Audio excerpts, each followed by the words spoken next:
Aujourd'hui, on entame le chapitre 4. D'abord, est-ce que vous m'entendez? Très bien. Alors, aujourd'hui, on entame le chapitre 4 qui est très, très, très important. Et donc, c'est la deuxième part de l'écriture des algorithmes. Rappelez-vous, j'ai toujours dit que pour écrire un bon algorithme, un algorithme efficace, il faut bien travailler la structure de données, donc chose qu'on a déjà vue, et la technique de conception de l'algorithme. Alors, on va voir ça, la meilleure application de ce cours, c'est ce que je fais en S3, c'est le data mining. Et à chaque fois, je fais rappeler à mes étudiants, rappelez-vous, on a parlé de ceci et de cela. Et donc, c'est vraiment le bagage qu'il vous faut pour bien écrire vos algorithmes. Donc, on va parler pratiquement de toutes les techniques qu'on va voir aujourd'hui. Et bien sûr, on va utiliser aussi les structures de données qu'on a vues, notamment les arbres, parce que les arbres, on a vu qu'ils constituent des structures de données très importantes parce que souvent, la complexité dans un algorithme, on parcourt une branche de l'arbre qui nous donne une complexité généralement en logarithmique, et vous savez bien que la fonction logarithmique est très recherchée. Et donc, ce cours, c'est ce que je ne cesse de répéter, il est vraiment fondamental pour les informaticiens et beaucoup plus pour ceux qui sont appelés plus tard à développer des logiciels, à faire de la recherche sur toutes les problématiques qui se posent actuellement. Bien, alors dans ce cours, on va voir principalement deux grandes techniques, la récursivité et la technique diviser pour conquérir, qui sont très souvent utilisées, soit ensemble, soit séparément, mais souvent on utilise ces deux techniques. Bien, alors on va donc voir en premier lieu la récursivité. Ensuite, on va voir la technique diviser et conquérir. Toutes ces deux, et puis la technique d'équilibrage d'arbres aussi. Ces trois-là, on va les retrouver, comme je l'ai dit, dans le module de data mining en S3. Pourquoi? Parce que le data mining, c'est le machine learning. Maintenant, on parle beaucoup de machine learning. Il y a énormément d'algorithmes, énormément d'outils. C'est la raison pour laquelle on va retrouver souvent et pratiquement tout le temps ces techniques-là. La programmation dynamique, elle est très, très importante. Donc, c'est beaucoup plus itératif. Donc, c'est un peu l'inverse de la récursivité, mais elle permet aussi de résoudre pas mal de problèmes. Alors, quand est-ce qu'on utilise la récursivité et la diviser pour gagner et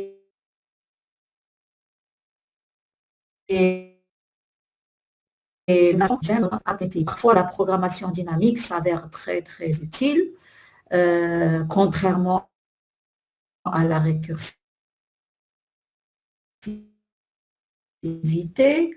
Et parfois on a donc le, et ce n'est pas tout le temps non plus qu'on utilise la programmation dynamique, par exemple, pour avoir de bons résultats.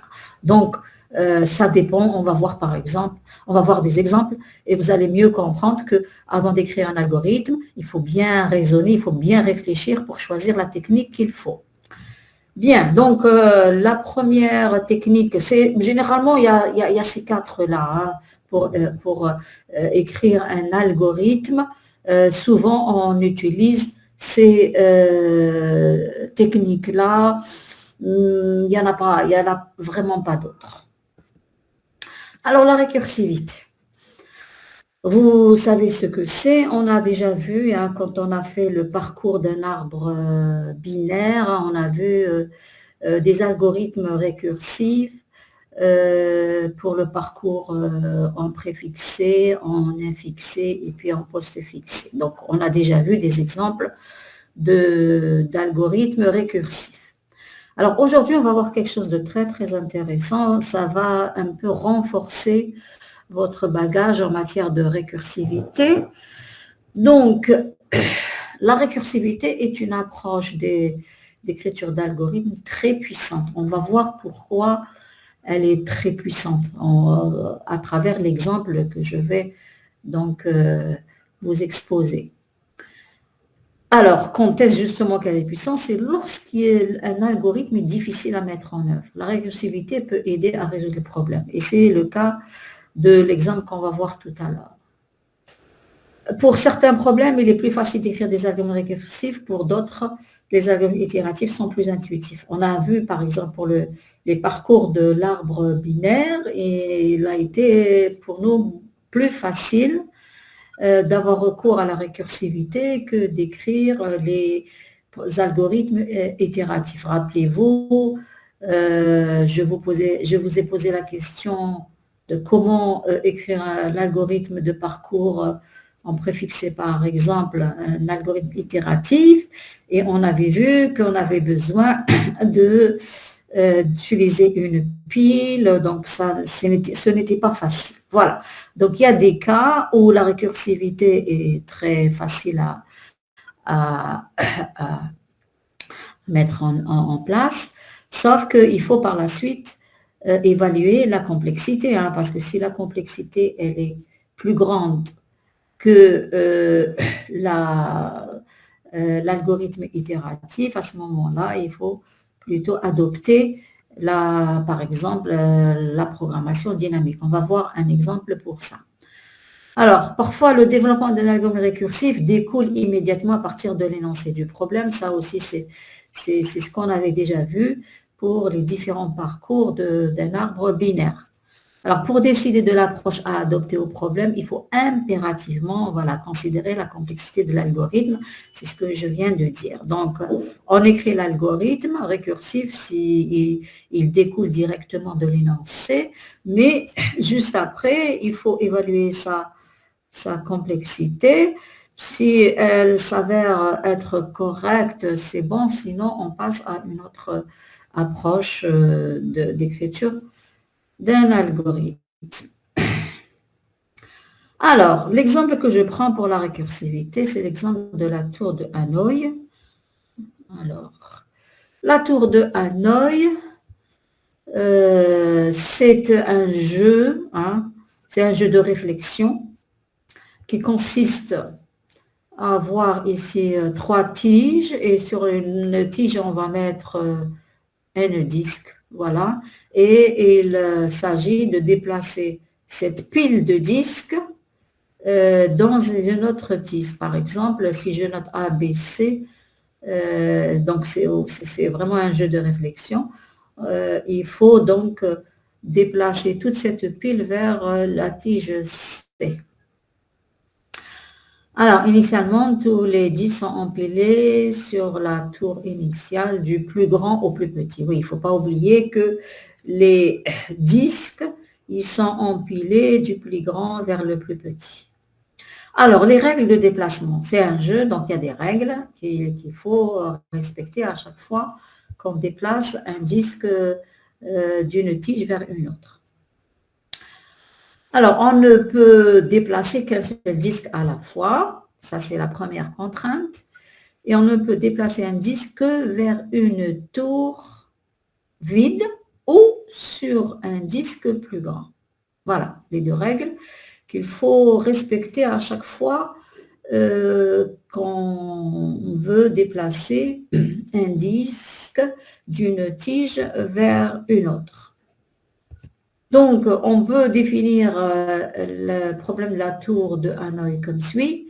Donc, on a une configuration initiale, c'est celle-là. Donc, j'ai 3 tiges A, B, C. Dans la tige A, j'ai tous les N. N, c'est la taille du problème. Hein. N disques et je veux donc, il s'agit d'appliquer les règles qu'on vient de voir pour arriver à cette configuration-là. C'est un peu comme le carré là qu'on doit donc manipuler pour avoir sur une face la même couleur, etc. On, on peut aussi travailler sur la version D2 du carré. C'est ce que j'appelle,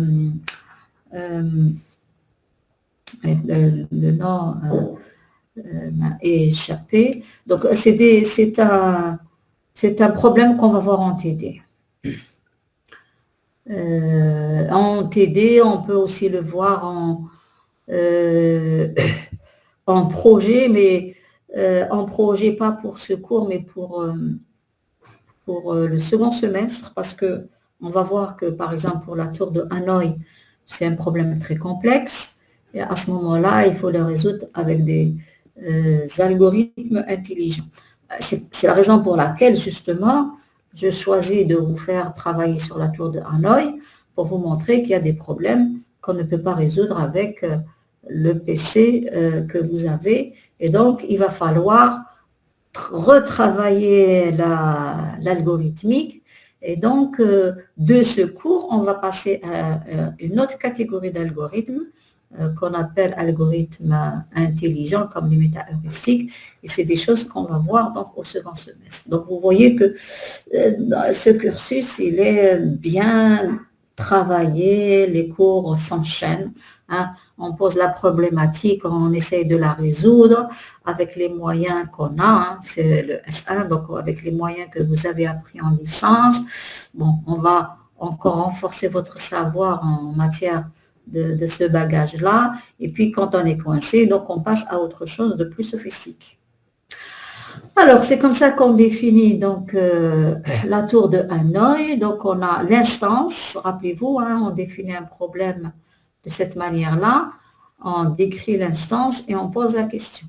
Donc, l'instance est celle-là. Donc, on a 3 tours A, B et C et N disques disposés sur la tour A, du plus grand au plus petit.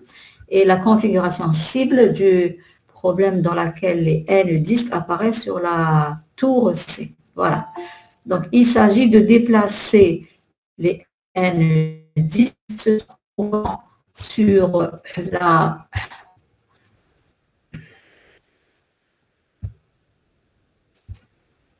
tige C, on veut, ou la tour A plutôt, on veut déplacer toute cette pile-là vers la tour C.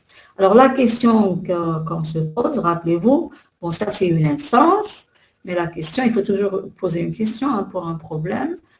Alors, existe-t-il une série de déplacements commençant par la configuration initiale et se terminant par la configuration finale qui respectent les règles énoncées, c'est les règles qu'on a vues tout à l'heure. Voilà. Alors, c'est un problème pour lequel on doit répondre par oui ou non, c'est un problème de décision, mais on peut aussi poser un autre type de question. Alors, structure de données. Nous, on est censé justement écrire un programme, un logiciel qui va nous permettre d'avoir une solution pour la tour de Hanoï. Alors, la structure de données qu'on va adopter est celle-là. Donc, comme on a 3 tours, A, B, C, donc on peut, par exemple, penser à utiliser des tableaux pour A, B et C. Alors, tableau, ça marche très bien parce qu'on sait qu'une tour ne peut pas contenir plus de N disques. Donc, ça va être des tableaux de 1 jusqu'à N. Et initialement, on a sur la tour A, on a le disque DN, le disque DN-1, etc. jusqu'à D1. Et ici, on suppose que DN, donc DI, voilà, DI est supérieur à DI-1. Voilà. Donc, le ième disque est représenté par un entier. Alors, nous, on va prendre des entiers hein, à la place des disques, tels que, donc DI supérieur à D de I moins 1, quel que soit i allant de 2 jusqu'à n.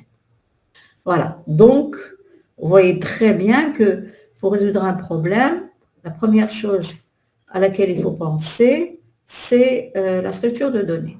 Une fois qu'on a la structure de données, on peut se lancer dans le choix de la technique à utiliser. Alors, comment résoudre ce problème? De manière itérative, hein, ça va être un peu compliqué parce que il va falloir à chaque fois raisonner sur quel tour utiliser pour le déplacement, etc. Vous pouvez réfléchir chez vous pour trouver une méthode pour faire le travail, mais ça va être très très compliqué pour vous. Par contre, la récursivité ici, elle apporte une solution directe. C'est un peu comme l'histoire du parcours d'un arbre binaire. Quand on a travaillé sur les différents parcours, on a vu que la récursivité permettait donc de résoudre le problème très facilement. Il y avait pratiquement 3 instructions. Donc, il fallait d'abord parcourir la partie gauche. Bon, enfin, l'ordre peu importe, hein, mais dans les 3 cas qu'on a vus, il fallait d'abord parcourir la partie gauche et la partie droite, et puis afficher. Alors, on affiche soit avant, donc c'était ça qui était différent par rapport aux 3 méthodes. C'était l'affichage, tantôt il se mettait tout à fait au début, sinon au milieu, sinon à la fin. Et donc, on a vu que la récursivité nous permettait quand même de résoudre le problème qui était un problème assez épineux. Ici, c'est encore plus compliqué parce que ça va être vraiment compliqué de réfléchir sur une méthode itérative. Par contre, si on adopte la même chose, c'est-à-dire la récursivité, on va voir qu'elle va nous permettre de résoudre le problème. Donc là, il faut un peu s'accrocher pour comprendre, et sinon, il faut rabâcher ça chez vous à plusieurs fois pour bien comprendre. Alors, ce qu'on veut, c'est déplacer toute cette pile de disques vers C. Alors, on peut pas penser à la manière suivante. Je vais déplacer le D1, celui qui se trouve tout à fait en haut. C'est le plus petit. C'est le plus petit disque. Je vais le placer dans B. Une fois que je l'ai mis dans B, je vais avoir la sous-pile de DN jusqu'à D2. Alors, toute cette... c'est une autre pile, hein, et c'est à partir de là que je peux penser à la récursivité. Donc, je vais déplacer toute cette pile, donc c'était un appel à Hanoï, je vais la prendre telle qu'elle est et je vais la mettre sur la tour C. Et une fois que j'ai fait ça, je vais ramener le premier là que j'ai mis sur B, je vais le déplacer pour le mettre ici. Et ça va me donner la réponse. Alors, approche récursive. Bon, il est clair que la récursivité dans ce cas est la mieux adaptée pour résoudre le problème, car elle nous permet de raisonner par récurrence sur le problème et ainsi de concevoir la solution. Donc, la solution qui nous permet de déplacer les n disques, dn jusqu'à d1, sans perturber leur ordre de A vers C, consiste à effectuer les opérations suivantes. Donc, c'est ce que je viens de dire. Déplacer la pile des disques. Alors, c'est dn-1, d1, oui, avec le même procédé de A vers B.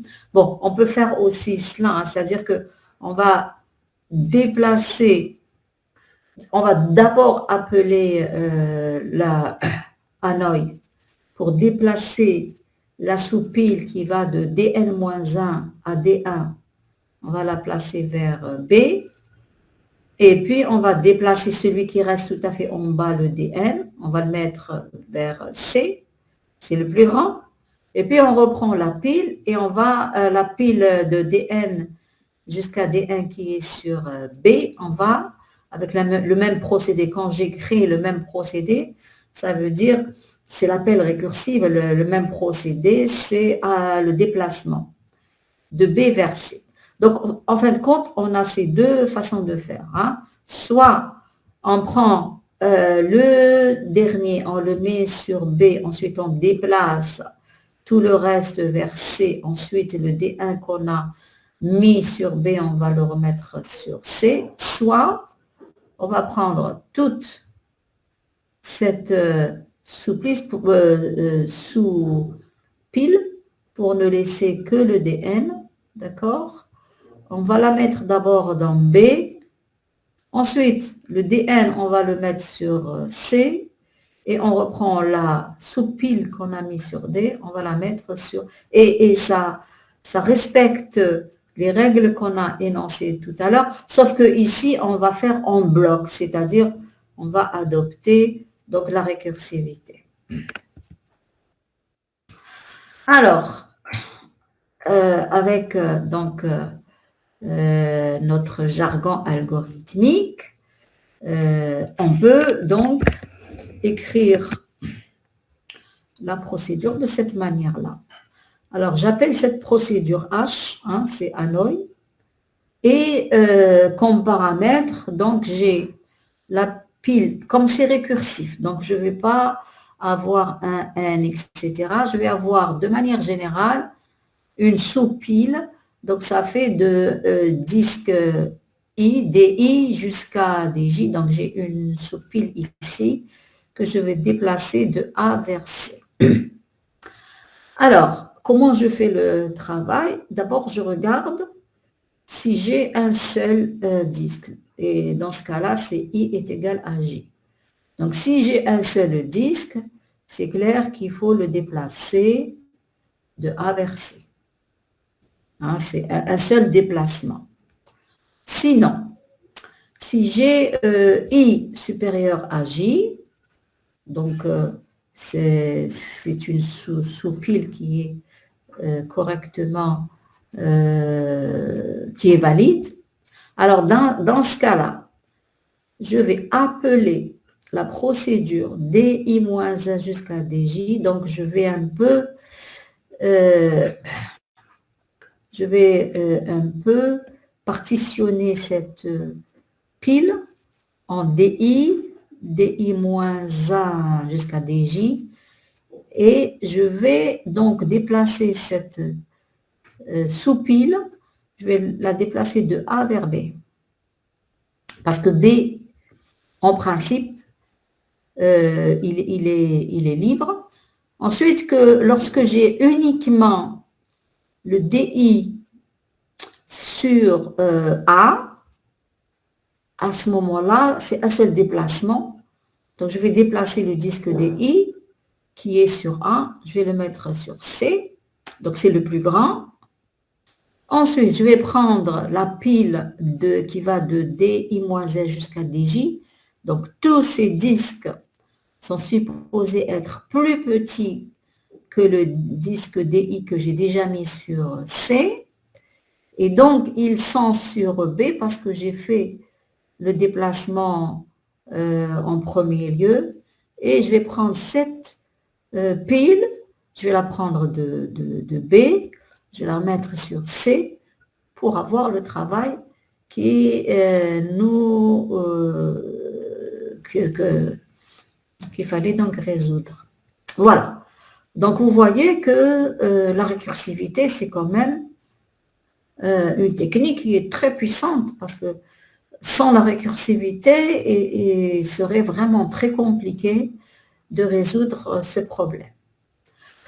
Alors, soit H, la procédure récursive qui permet de résoudre le problème. On suppose que l'on sait résoudre le problème pour N-1 disque. Une écriture simple de H est exhibée à droite, donc c'est ce que je viens d'expliquer. Alors, la procédure H, est censé donc faire le travail, donc c'est-à-dire déplacer la pile DI jusqu'à DJ de A vers C, permet de déplacer la pile des disques des disques de DI jusqu'à DJ de A vers C selon le procédé décrit dans l'énoncé, c'est-à-dire selon H. H, c'est-à-dire la procédure qui fait le travail. La procédure déplacée. Donc, vous remarquez une chose, c'est que on utilise tantôt H qui est une fonction récursive, tantôt déplacée qui est quelque chose de simple. Ici, je déplace un seul élément, alors qu'avec H, je déplace toute une série de disques. Donc, la procédure déplacer DI de A vers C permet de déplacer le disque DI de A vers C. Notez que H s'applique pour n'importe quel déplacement de A vers B, de A vers C, de B vers C. Alors, la difficulté, justement, c'est ces déplacements-là, il faut faire vraiment attention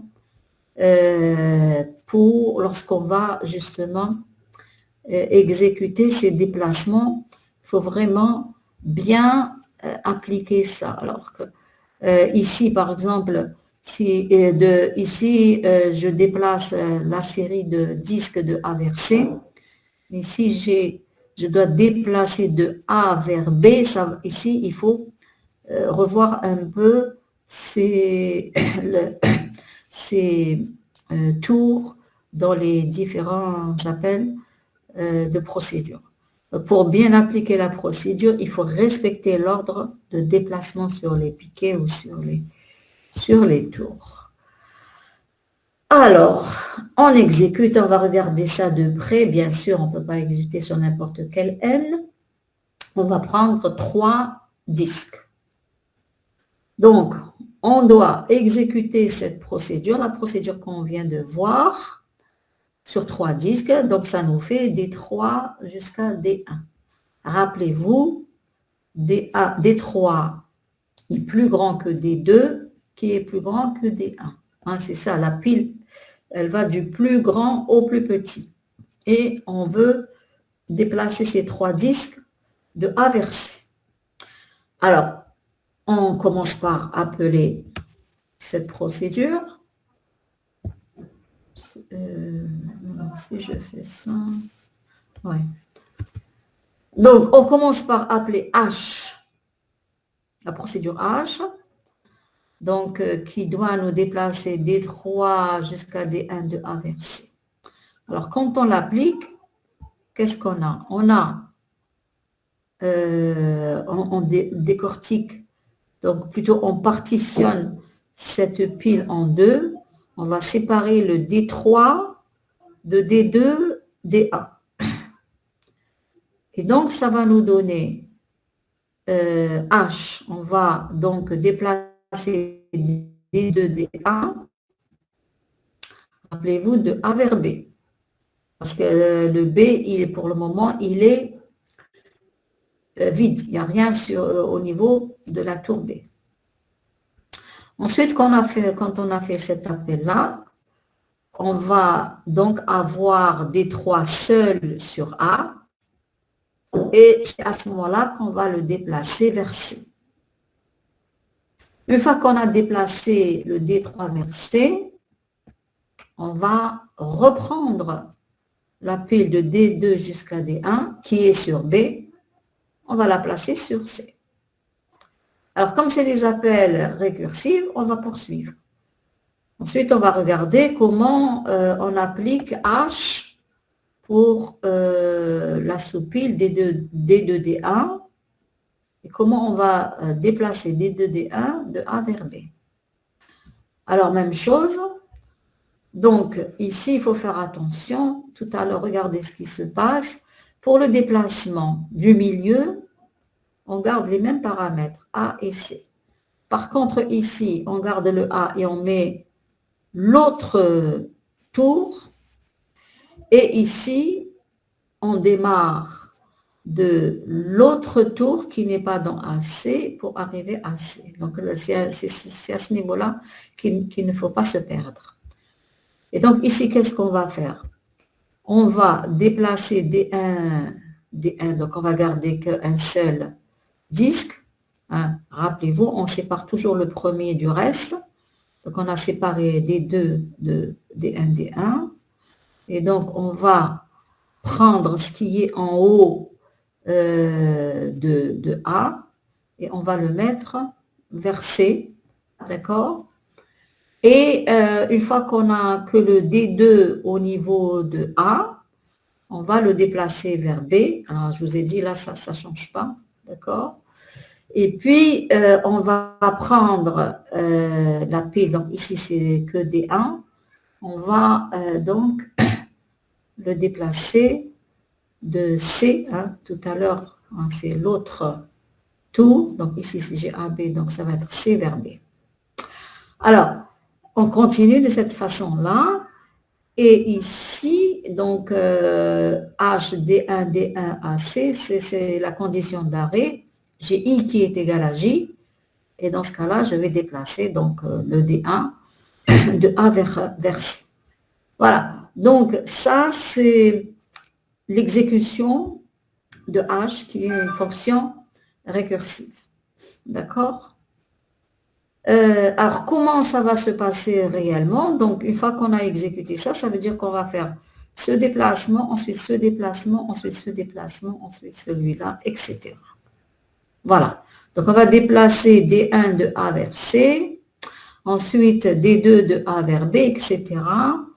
Et voilà. C'est ça qu'on va voir. Donc, initialement, voilà ce qu'on avait. On avait D3, D2, D1 sur A. On n'avait rien sur B et on n'avait rien sur C. Alors, ça, c'est ce qu'on vient de faire. Donc, le premier déplacement qu'on va faire, c'est ça. On va déplacer D1 de A vers C. Donc, le D1, on va le ramener ici. Voilà, ça, c'est le premier déplacement. Ensuite, on va déplacer, alors, D2 de A vers B. Donc, voilà, voilà, c'est des flèches qui se suivent. Hein.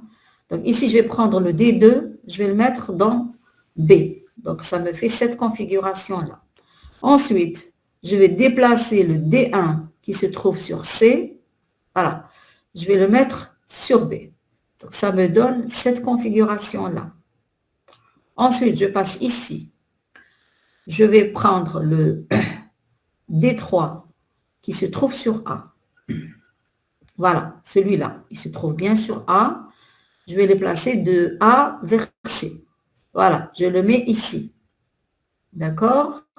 Ensuite, je viens là, je déplace le D qui se trouve sur B, c'est D1 qui se trouve sur B, je vais le mettre sur A, ici. Donc, ça va me donner D1, D2, D3. Ensuite, j'ai ce déplacement-là.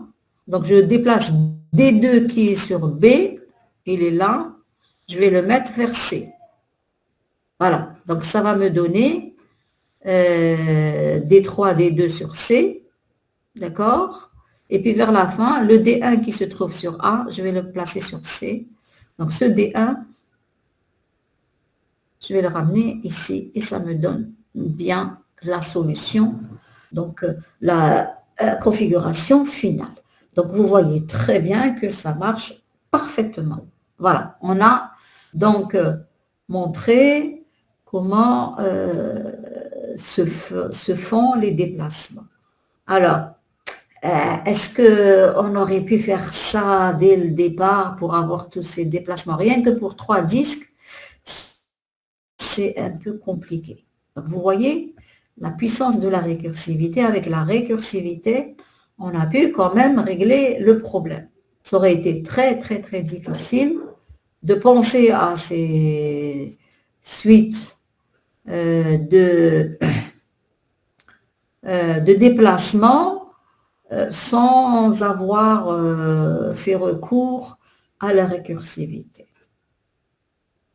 Alors, j'ai fait encore je vous montre réellement sur, voilà, sur un schéma et ça nous donne donc ça. La position, ça c'est la position initiale.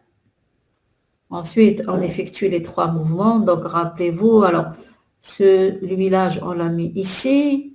Alors, ça, c'est une façon schématique de ce qu'on vient de voir. Alors, ça, c'est notre mémoire, là, c'est le programme informatique, ça, la résolution du problème. Hein, ça, c'est informatique. Et puis là, c'est ce qu'on voit, c'est une vue graphique de ce qui se passe. Donc, on déplace le tout premier. Ensuite, on déplace celui-là. Ensuite, qu'est-ce qu'on fait? On va remettre celui-là sur B pour laisser la place à celui-là. Donc, on va le mettre ici. Et voilà, on poursuit. Donc, qu'est-ce qu'on fait après? On ramène celui qui est sur B, on le ramène sur C pour pouvoir ramener celui-là sur D. Donc, voilà ce qu'on a fait pour l'illustration, donc pour n égale à 3.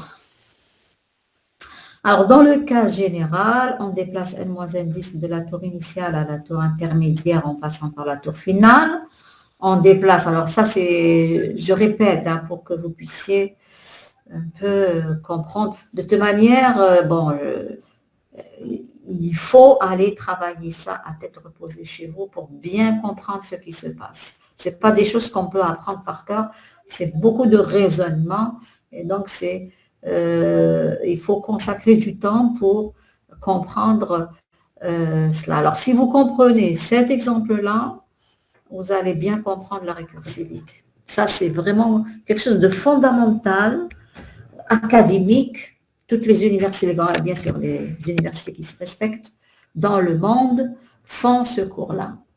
Donc, parce qu'on ne peut pas être un bon informaticien si on ne sait pas manipuler, maîtriser la récursivité et les autres techniques d'algorithmique qu'on va voir par la suite. Voilà, donc ça, c'est une répétition de ce que je viens de dire. Alors maintenant, est-ce que vous avez des questions à ce niveau-là? Parce qu'il faut les poser maintenant parce qu'on va passer au calcul de la complexité et vous allez voir que pour des algorithmes récursifs, la complexité va se calculer différemment de ce qu'on avait vu auparavant. Alors, la complexité. La complexité, pour pouvoir travailler la complexité, on va tout simplement, d'ailleurs c'est ce qu'on a fait même pour les cas itératifs, on va traduire, ici bien sûr c'est le nombre de déplacements qu'on fait en tout, on va traduire cet algorithme en une formule mathématique qu'il faut résoudre, tout simplement. Alors, regardez ce qui se passe. On va traduire instruction par instruction. La première instruction, si i est égal à j, alors déplacer di de A vers j. Alors, si i est égal à j, ça veut dire qu'on a un seul disque. Donc, c'est ça, c'est le cas où j'ai un seul disque. Combien de déplacements je fais? Je fais un seul. C'est pour cela que ici, j'ai dh de A est égal à 1. Donc, la complexité de calcul de la procédure H s'exprime à l'aide de la formule récurrente suivante. Alors, cette première égalité, c'est déplacement pour le programme H, la procédure H. Donc, lorsque j'ai, alors n ici, c'est le nombre de disques, rappelez-vous. Lorsque j'ai un seul disque, c'est clair, hein, si j'ai un seul disque et qu'il est sur A, je vais faire un seul déplacement pour le mettre sur C. Donc, ça, normalement, tout le monde comprend. Ça, c'est, je fais un déplacement lorsque j'ai un seul disque. Maintenant, lorsque j'ai n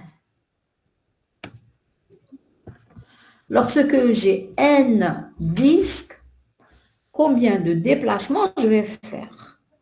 Eh bien, il faut tout simplement bien regarder l'algorithme.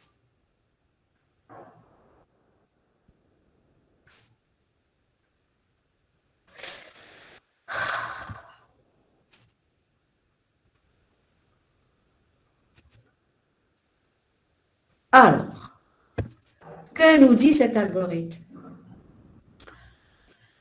Il nous dit d'abord, il faut qu'on déplace les n-1 de di-1 jusqu'à n. Hein? Parce que là, je suis à n. Il faut déplacer tout ça. Alors, déplacer avec h, ça c'est la complexité du déplacement de cet appel-là. Donc, ça va me faire dh n-1 parce que je déplace n-1 disque. Alors, ensuite, je fais un déplacement, c'est ce plus 1. Mais je fais encore un autre déplacement de la même pile, mais de B vers C. Donc, ça me fait 2 fois DH avec N-1 disque plus 1 qui correspond à ce déplacement. Donc, DH exprime le nombre de déplacements de disques d'une tour vers une autre. La solution, elle est égale, le nombre de déplacements est égal à 2 à la puissance n-1. Et donc, la complexité est de l'ordre de 2 puissance n. Vous voyez que c'est un problème qui est très complexe du moment que la complexité est exponentielle. Alors, vous allez me dire, mais madame, comment vous avez trouvé 2 puissance n-1? Alors, on peut trouver ça tout simplement en tâtonnant. C'est-à-dire, pour 1, on a vu que c'est 1. Pour 2, ça va être 2 plus 1. Parce que le D pour 1, c'est 1. Donc, 2 fois 1 plus 1, ça me fait 3.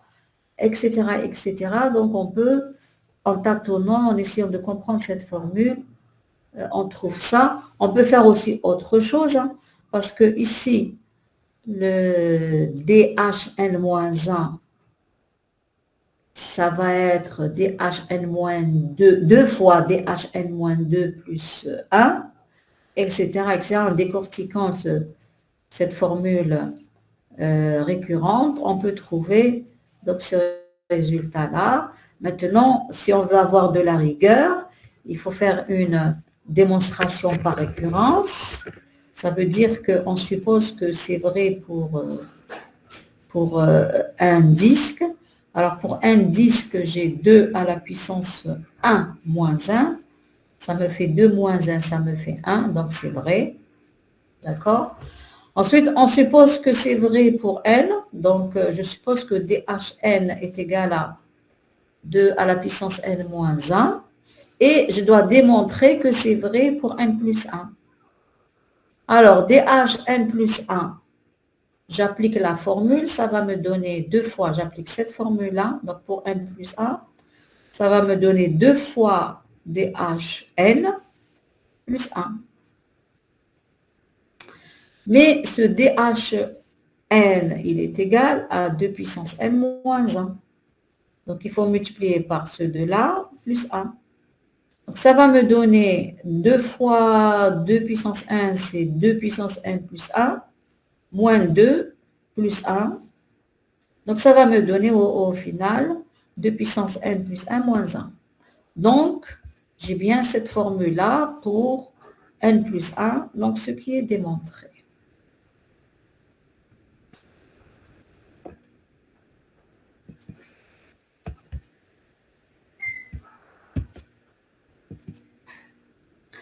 Alors, essayons de voir maintenant de près l'explosion combinatoire de la tour de Hanoï. D'ailleurs, si vous voulez bien comprendre ce que je suis en train de faire ici, il faut aller tout simplement programmer l'algorithme qu'on vient de voir, récursif. D'ailleurs, normalement, on doit vous le donner en TP. Alors, en TP, tour de Hanoï. Normalement, c'est des choses qu'on fait chaque année. Alors, que signifie l'explosion combinatoire? Ça veut dire que à un moment donné, on n'arrive plus à avoir des résultats lorsque le nombre de disques est grand. Alors, on vient de voir que lorsque le nombre de disques est égal à 1, on fait un déplacement. Lorsque c'est 2, on fait 3. Lorsque c'est 3, on fait 7. Parce que c'est 2 puissance n, en fait, moins 1. On a bien vu pour le cas 3.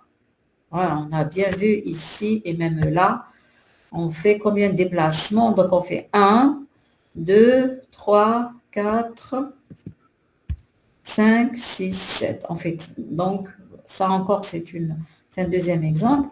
On fait bien 7 déplacements lorsque le nombre de disques est égal à 3. Lorsque c'est 4, c'est 15, etc., etc. Et vous voyez que ça augmente rapidement. Lorsque j'ai 12 disques, je vais avoir 4095 déplacements, ce qui n'est pas du tout évident, surtout si on le fait manuellement. Donc, si j'ai 12 disques, je dois faire 4095 déplacements et là, ça va me prendre plus d'une journée pour le faire manuellement. Donc, c'est ça l'explosion combinatoire. Maintenant, si je vais encore plus loin, il se pourrait que ma machine ne supportera plus de faire ces calculs et donc on va arriver à un chiffre qui est extrêmement grand et qui ne sera pas donc supporté par les machines qu'on a, n'importe quel PC que vous avez. Même si vous avez des PC plus performants, à un moment donné, vous allez vous arrêter. Voilà. Et donc, je vous suggère d'aller faire, donc c'est d'aller programmer cette tour de Hanoï et de voir à quel moment pour quel nombre de disques votre PC sera capable de l'exécuter. Et à ce moment-là, vous allez bien comprendre cette histoire d'explosion combinatoire qu'on va reprendre beaucoup plus le semestre prochain. Parce que si on ne comprend pas ça, on ne va pas comprendre la problématique des métaheuristiques, des algorithmes intelligents. Parce que les algorithmes intelligents, ils vont mieux faire que l'algorithme que je viens de vous présenter. Avec par exemple des métaheuristiques, au lieu de s'arrêter par exemple à 30 disques, avec un algorithme intelligent, on peut aller à 100 et plus. Voilà. Donc, c'est des algorithmes qui sont beaucoup plus sophistiqués. Mais si vous n'arrivez pas à comprendre cette explosion combinatoire, vous n'allez pas comprendre l'utilité, la nécessité d'avoir des algorithmes intelligents et la nécessité de faire appel à l'intelligence artificielle. Voilà. Donc, pour ce qui est donc de la récursivité, je viens de finir avec cette technique-là. Je préfère m'arrêter là pour démarrer une autre technique la prochaine fois, la technique diviser et conquérir, qui est aussi très, très importante. Alors, est-ce que vous avez des questions?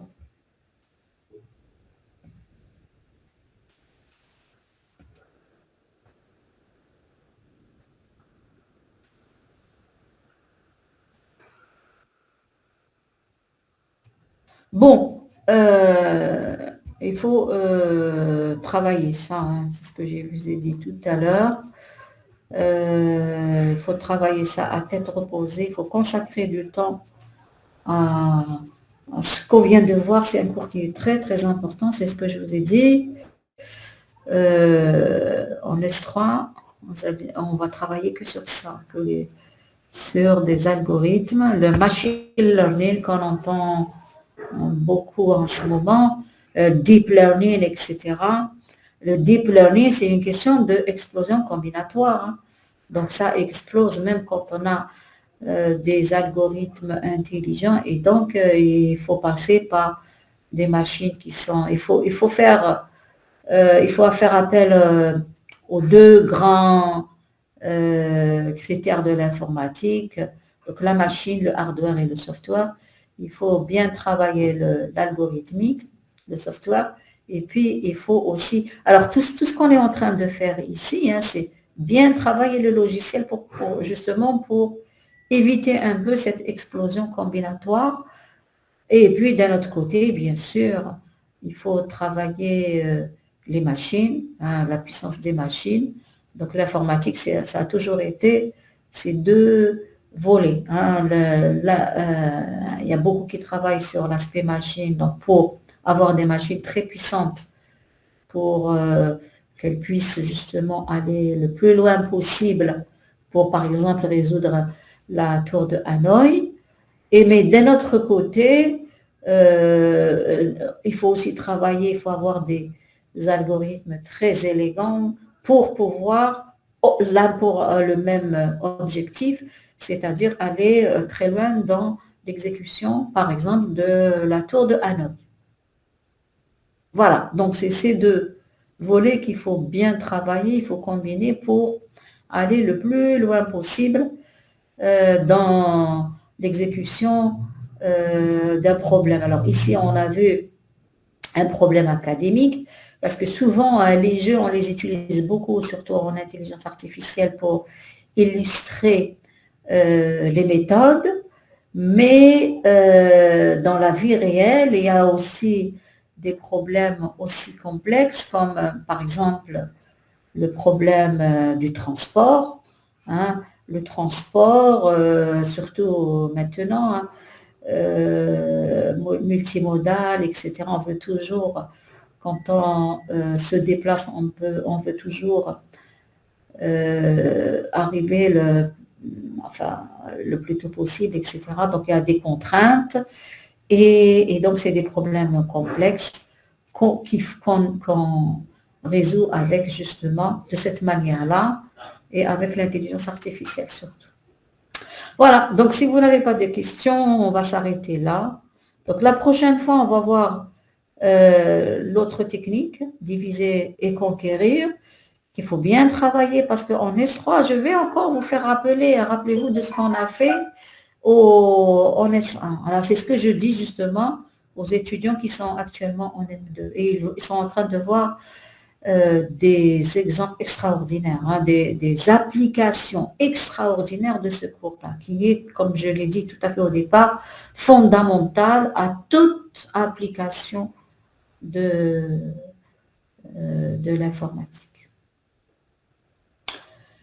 Ok, donc s'il n'y a pas de questions, on se quitte sur cela. Et puis, à la prochaine fois. Alors, la prochaine fois, ça va être en présentiel. Allez, au revoir.